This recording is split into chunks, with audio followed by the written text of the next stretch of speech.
জিঅ'ৰ এটা নতুন ৰিচাৰ্জ প্লেন লঞ্চ কৰিছে, ইমান ধুনীয়া, সেইকাৰণে মই ৰ'বই নোৱাৰিলোঁ আৰু এটা নতুনকৈ ধুনীয়াকৈ ভিডিঅ' বনাই দিলোঁ। আৰু ভিডিঅ'টো চাওক, শেষলৈকে চাব, স্কিপ নকৰিব, শ্বেয়াৰ কৰিব, লাইক কৰিব, কমেণ্ট কৰিব আৰু আপোনালোকে ধুনীয়া বেনিফিটটো লৈ লওক। নমস্কাৰ বন্ধু বান্ধৱীসকল, মই মানে আপোনালোকক স্বাগতম জনাইছোঁ মোৰ ইউটিউব চেনেল মুন এছামিছলৈ।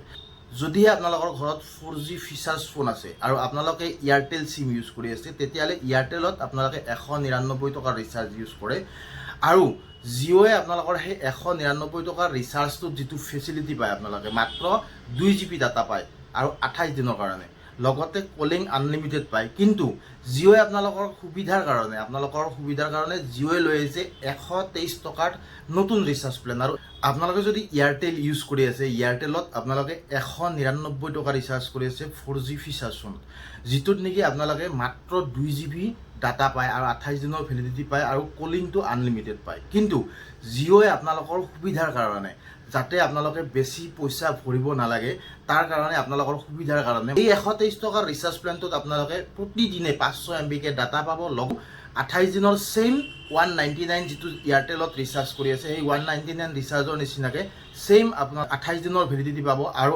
আনলিমিটেড কলিঙৰ সুবিধা পাব, লগতে 14 GB ডাটা পাব। মানে যিটোত নেকি আপোনালোকে এয়াৰটেলত 2 GB ডাটা পাই আছিলে, জিঅ'ত আপোনালোকে 14 GB ডাটা পাব। লগতে আপোনালোকে এয়াৰটেলত 199 টকা ৰিচাৰ্জ কৰিছিলে, কিন্তু জিঅ'ত 123 টকা ৰিচাৰ্জ কৰিলেই হ'ব। গতিকে আপোনালোকৰ ঘৰত যদি 4G ফিচাৰ্ছ ফোন আছে আৰু আপোনালোকে যদি 199 টকা ৰিচাৰ্জ কৰি আছিলে, তেতিয়াহ'লে জিঅ'লৈ ছুইফ্ট কৰক আৰু জিঅ'ৰ এই 123 টকাৰ ৰিচাৰ্জটো কৰক।